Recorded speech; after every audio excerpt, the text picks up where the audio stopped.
ॐ समानो मंत्र समिति समानि समानं मनः सचित्तमेषां समानं मंत्रं भिमन्त्रेय वः समानेन वो हविषा जुहोमि। जय संशक्ति। अब तक के जो अवतरण थे उसकी यात्रा में साधक ने अपने कर्तव्य ज्ञान का अभ्यास कर लिया। उसने जान लिया कि कर्तव्य कर्म के अतिरिक्त मेरा अन्य कोई ध्येय नहीं है। जो स्वधर्म है, जो कर्तव्य है, वो ही मेरे जीवन का लक्ष्य है। आज हम अगला अवतरण, जो 12वां अवतरण है, उसको देखते हैं। स्वयं माता और मातृत्व आरोपित अन्य स्त्री में वात्सल्य का मूल स्रोत एक सा होते हुए भी उसका उपयोग स्वयं पर आकर भिन्न भिन्न हो जाता है। स्वयं माता और विमाता का भी अंतर प्राकृतिक है। यही अवस्था और संबंध स्वधर्म और विश्वधर्म का है। यही प्राकृतिक अंतर स्वधर्म और परधर्म का है। अतएव मुझे समझना होगा कि मानव धर्म और स्वधर्म के मूल सिद्धांत एक होते हुए भी मेरे लिए केवल स्वधर्म ही कल्याणकारी है। धर्म में स्व का अंश ही महत्वपूर्ण है।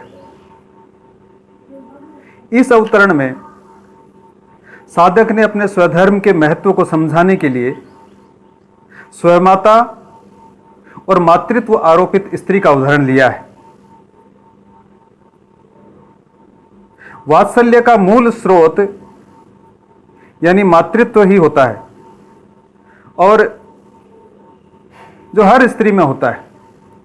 जो वात्सल्य है वह चाहे स्वयं की माता हो, चाहे वो दूसरे की माता हो, चाहे वो विमाता हो, कि जो वात्सल्य है, जो माँ का पुत्र के प्रति, अपने बच्चे के प्रति, अपनी पुत्री के प्रति जो प्रेम है, उसको वात्सल्य कहा जाता है। और वो वात्सल्य सभी माताओं में, दुनिया की जो सारी माताएं हैं, उन सभी माताओं में एक सा होता है। संसार के सभी स्त्रियों में का ये सहज और एक स्वाभाविक गुण है। फिर भी अपना और पराया, इसमें हमेशा फर्क रहता है। मेरी माँ की ममता और मुझ पर अन्य माँ की जो ममता है, उसका अंतर अपने आप में सहज ही है। वो स्वाभाविक है, उसमें अंतर रहेगा, उसमें फर्क रहेगा।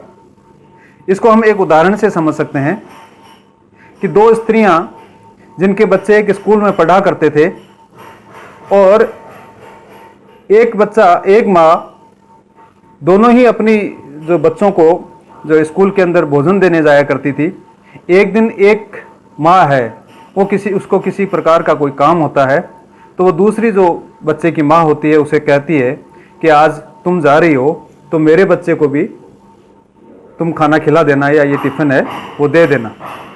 लेकिन वो माँ कहती है, दूसरी माँ जो कहती है कि हम आपस में एक दूसरे को जानते हैं, लेकिन मैं आपके बच्चे को नहीं पहचानती हूँ, इसलिए मैं उस बच्चे को पहचानूंगी कैसे, ये आप मुझे बताइए।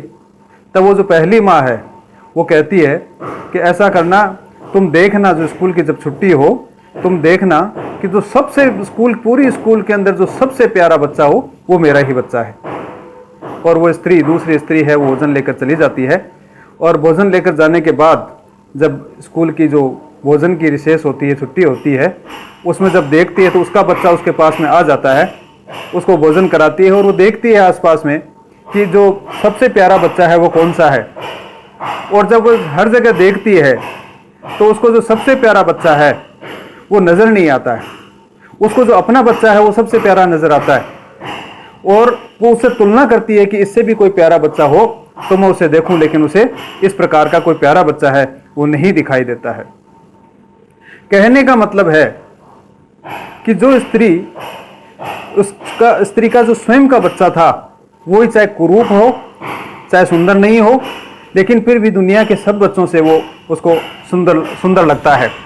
क्यों? क्योंकि वह अंतर अपने और पराये का अंतर है। वह स्व और पर का जो भेद है वो भेद था, और ऐसा भेद मनुष्य के लिए स्वाभाविक है। तो स्वयंमाता और मातृत्व आरोपित स्त्री में वात्सल्य का मूल स्रोत एक सा होते हुए भी उसका उपयोग स्व पर आकर भिन्न हो जाता है। एक सार था, ऐसी कोई वो नहीं थी। उस जिस बच्चे की माँ जो घर पर थी उसका भी उतना ही वात्सल्य था, उतना ही प्रेम था, और जो भोजन लेकर गई थी दूसरी माँ उसका भी उतना ही था। लेकिन फिर भी जो भेद था कि उसे अपने बच्चे से सुंदर कोई दूसरा नहीं दिखाई दिया, अपने से बच्चे से प्यारा बच्चा उसे कोई नहीं दिखाई दिया। आगे फिर इसी तरह की एक बात दूसरी आई है कि स्वयंमाता और विमाता का भी अंतर प्राकृतिक है। स्वयंमाता और विमाता का भी अंतर स्वाभाविक है, क्योंकि स्वयं विमाता का मतलब होता है दूसरी मां। तो स्वयंमाता और विमाता में दोनों ही उसके पिता की पत्नी हैं, लेकिन इनमें भी प्राकृतिक अंतर है। क्यों? क्योंकि जो बच्चा अपने उस स्वयं माता के कोख से पैदा हुआ है, और एक माता है जिसके कोख से पैदा हुआ है, और जो दूसरी माता है उसको उसके परिवार वालों ने कोई रिश्ते के हिसाब से उस बच्चे को गोद लिया है या बच्चे की उसकी जिम्मेदारी सौंपी गई है, इसलिए उसका वात्सल्य वहाँ है। लेकिन फिर भी जो स्वयंमाता का वात्सल्य रहता, स्वयंमाता का जो प्यार रहता, वो विमाता उसको इस तरह का प्यार नहीं दे सकती। क्यों? क्योंकि जो उसकी जो स्वयंमाता है, उस बच्चे का शरीर उस स्वयंमाता के शरीर से बना है, इसलिए ये प्राकृतिक है। ये इसमें लिखा है कि स्वयंमाता और विमाता का भी अंतर प्राकृतिक है। प्राकृतिक का मतलब यही है कि जो बच्चा है उसका उस माता से जिससे उसका शरीर बना है वो प्राकृतिक है, और विमाता चूंकि हमने बताया कि अभी अपने पिता की दूसरी पत्नी है इसलिए उसे माता मानता है, लेकिन जो ये प्राकृतिक नहीं है और प्राकृतिक नहीं है तो ये भेद हमेशा रहे। आगे फिर इसी तरह की एक बात दूसरी आई है कि यही अवस्था और संबंध स्वधर्म और विश्वधर्म का है। यही प्राकृतिक अंतर स्वधर्म और परधर्म में भी है। अभी आया था मातृत्व आरोपित स्त्री और स्वयंमाता का, और उसके बाद में आया है उसकी स्वयं की स्वयंमाता और विमाता। उसके बाद में उसी भेद को समझाने का प्रयास किया गया है कि धर्म के हिसाब से कि स्वधर्म और जो विश्व धर्म है उसको समझाने का प्रयास किया। अब तीसरी बात आई है स्वधर्म और परधर्म को समझाने की बात आई है कि उसी प्रकार से बताया गया है इसमें कि जो जिस प्रकार से स्वधर्म और विश्व धर्म में की है, कि स्वधर्म और विश्व धर्म में जो अंतर है वही अंतर जिस प्रकार से उसका अंतर है, माता और स्वयंमाता और विमाता का अंतर है, उसी प्रकार से स्वधर्म और विश्व धर्म में ही है। कि जो धर्म का तत्व है वो स्वधर्म में भी है और वो विश्व धर्म में भी है। जिस प्रकार से संसार की सभी स्त्रियों में वात्सल्य का भाव है, उसी प्रकार से जितने भी धर्म हैं, चाहे वो विश्व धर्म के नाम से जाने जाता हो या विश्व धर्म को इस तरह से जान सकते हैं कि जितने भी धर्म हैं वो सारे मिलकर विश्व धर्म बनते हैं। तो सभी धर्म अच्छाई का समर्थन करते हैं और बुराई का हमेशा विरोध करते हैं। यानी विश्व धर्म है उसके अंदर भी अच्छाई का समर्थन है और बुराई का विरोध है, और हमारा जो धर्म है उसमें भी अच्छाई का समर्थन है और बुराई का विरोध है। लेकिन प्रकार से स्वयंमाता और विमाता से वह स्वयंमाता को चुनता है, उसी प्राकृतिक रूप से वह विश्व धर्म और स्वधर्म में से स्वधर्म को चुनता है। और यही प्राकृतिक आगे बताया स्वधर्म और परधर्म के बारे में कि यही जो उसका अंतर है वो प्राकृतिक अंतर है, वो स्वधर्म और परधर्म है, या हम इसको मानव धर्म कह सकते हैं। मानव धर्म में बताया गया, चूंकि मानव धर्म में आगे लिखा है इसमें, चूंकि मानव धर्म में, अतएव मुझे समझना होगा कि मानव धर्म और स्वधर्म का मूल सिद्धांत एक होते हुए भी मेरे लिए केवल स्वधर्म ही कल्याणकारी है। कि जो ये प्राकृतिक अंतर है उस मानव धर्म या विश्व धर्म में सभी सिद्धांत सभी वर्ण धर्मों में समाये हुए हैं।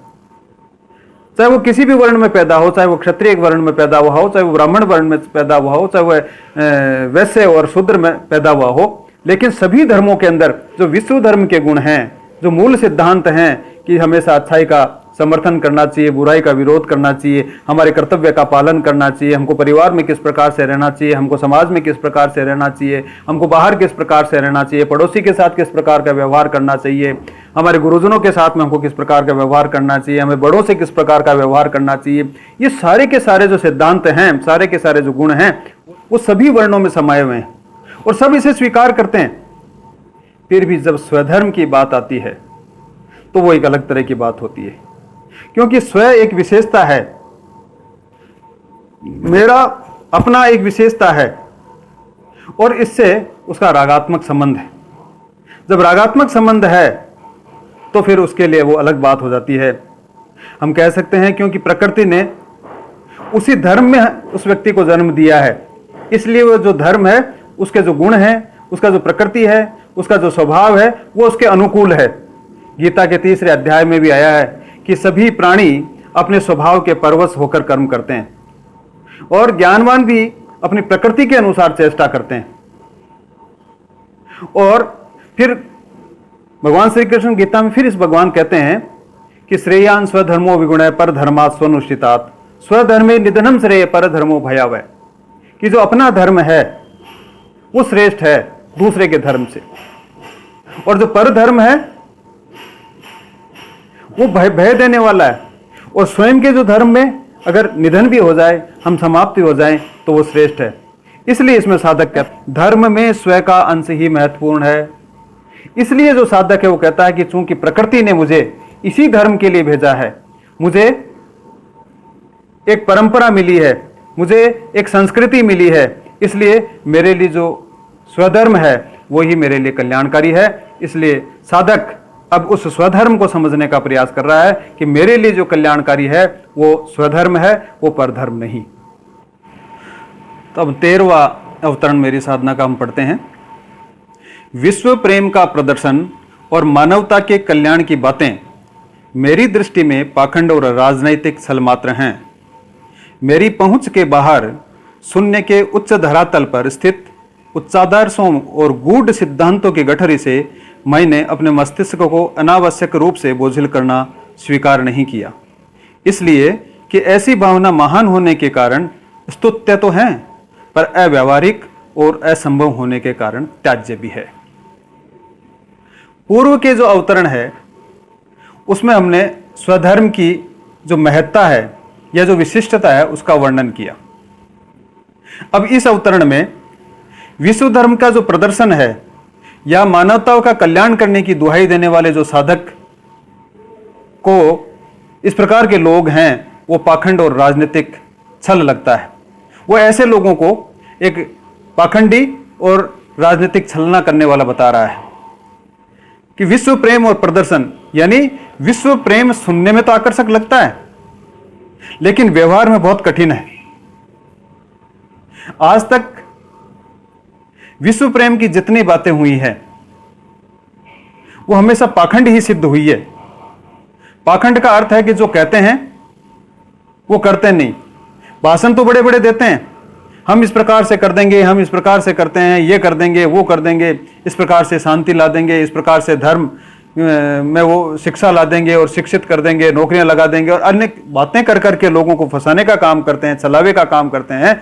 लेकिन ऐसा वो जो व्यवहार में नहीं करते हैं, इसलिए उसको पाखंड कहते हैं। इसलिए जो ऐसी संस्थाएं हैं या ऐसे जो लोग हैं वो भाषण, जो इस प्रकार की भाषणबाजी करते हैं लेकिन व्यवहार में कुछ नहीं है, तो ये केवल दंभ वाली बातें ही हैं, केवल दंभ की बातें करते हैं। और ऐसी बातें करने वाले लोग समय आने पर या मौका मिलने पर लोगों का आर्थिक शोषण भी करते हैं, उनको गुलाम भी बना सकते हैं, उनको परतंत्र बना देते हैं।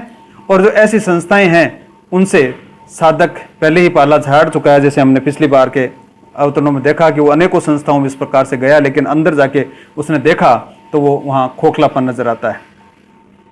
अंग्रेज आए और वो व्यापार करने के लिए आए और लोगों को हम तो इस प्रकार से सुख शांति आपको देना चाहते हैं, व्यापार करना चाहते हैं, आपका यहाँ के आर्थिक क्षेत्र है उसको बढ़ाना चाहते हैं, लेकिन धीरे धीरे इस प्रकार की छलनाओं में लाकर और हमारे ऊपर उन्होंने इस प्रकार का एक हमको गुलाम बना दिया, हमको परतंत्र बना दिया। तो ऐसा जो विश्व प्रेम का प्रदर्शन करता है वो पाखंड और राजनीतिक छल मात्र है।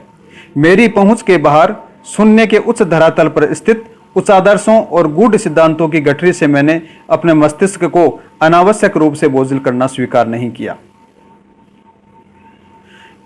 इससे पहले हम बात करें कि जो लोग इस प्रकार की बातें करते हैं, अनेकों लोग होते हैं इस प्रकार के कि ऐसा प्रदर्शन करने वाले लोग पहले प्रेम दिखाते हैं, करुणा दिखाते हैं, दया दिखाते हैं और इत्यादि शब्द बोल बोल कर, इस प्रकार की भाषण देकर, इस प्रकार की बातों का जाल रचकर और भावुक और जो भोले लोग होते हैं उनको हमेशा उछलने का कार्य करते हैं।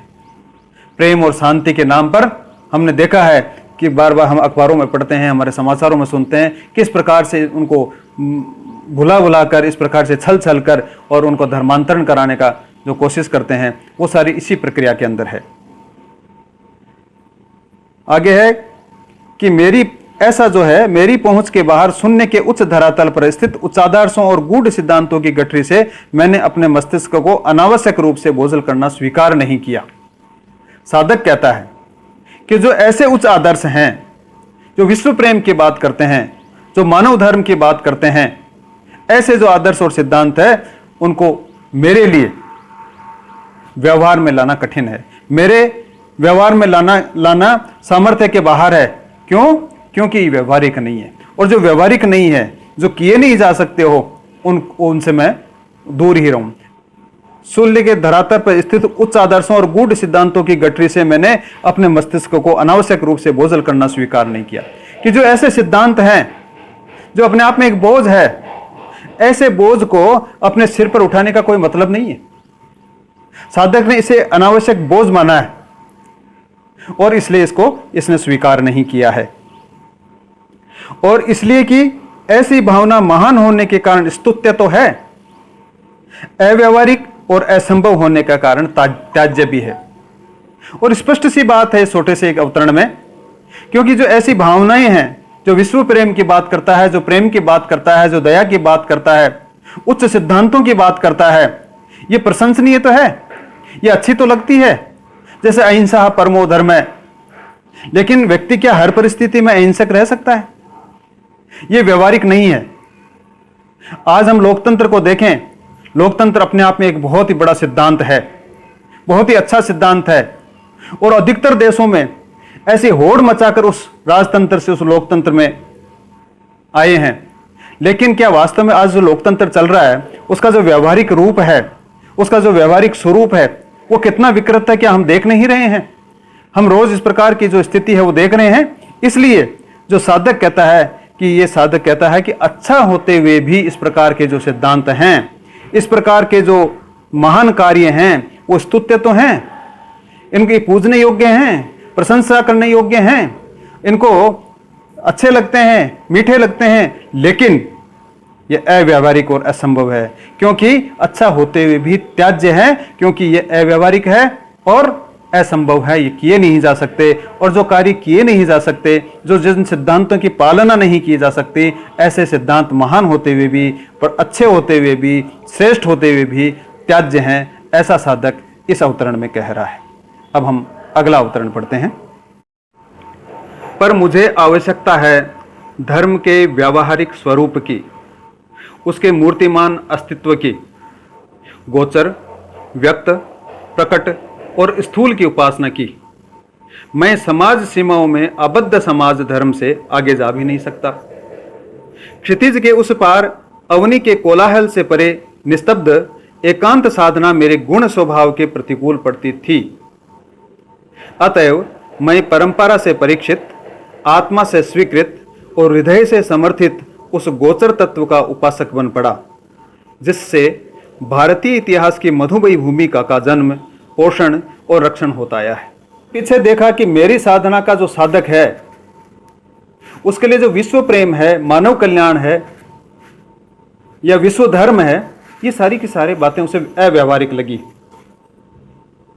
उसको तो केवल ऐसे धर्म की आवश्यकता है जो इसका व्यावहारिक स्वरूप, उसके मूर्तिमान अस्तित्व की।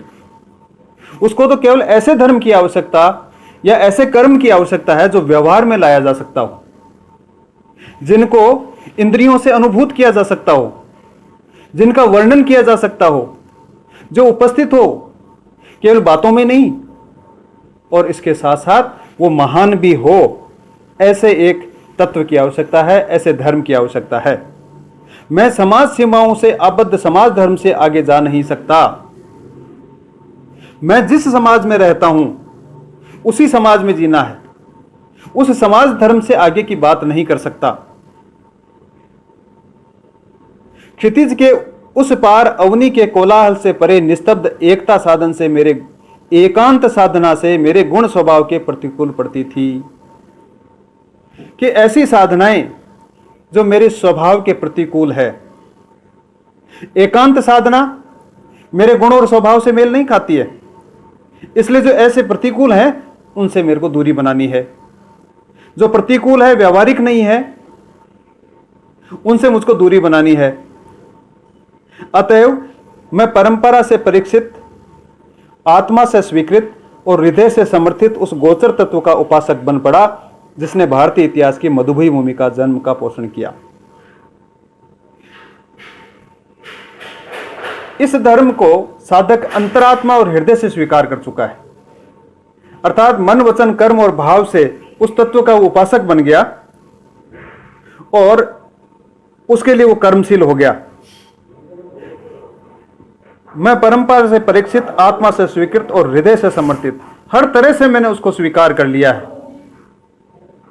उस गोचर तत्व का उपासक बन गया जो दिखने वाला है, जो इंद्रियों से अनुभव की जा सकती है, जिसकी केवल बात ही नहीं, उसको छुआ जा सकता है, उसको देखा जा सकता है, उसको सुना जा सकता है, उसको अनुभव किया जा सकता है। ऐसी जो उपासना थी, ऐसा जो धर्म था, मैं उसका उपासक बन गया।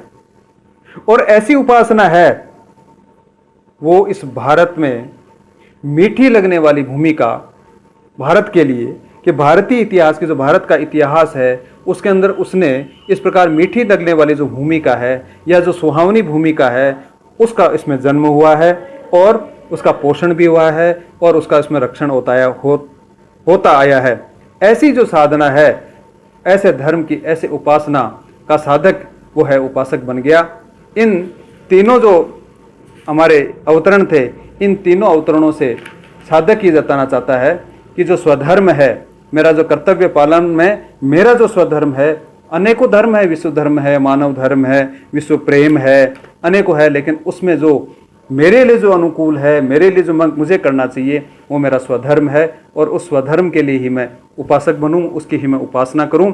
और इसलिए उसने आवश्यकता महसूस की कि इतने समाज के अंदर, संसार में इतने धर्म हैं, उस धर्म में से मेरा कौन सा धर्म है। तब ये बात बताई गई है गीता के अनुसार कि श्रेयान स्वधर्मो विगुण है पर धर्मा स्वनुष्ठितात्, क्योंकि मेरा जो धर्म है उसी में मुझको जीना है, उस और दूसरे धर्म है उसमें पर धर्म जाऊंगा तो फिर वो मेरे लिए भय देने वाला है। यही इस बात में कही गई है। ओम शौर्यं तेजो धृतिर्दाक्ष्यं युद्धे चाप्य पलायनं दानमीश्वर भावश्च क्षात्रं कर्म स्वभावजम्। ओम शांति शांति शांति। जय संत।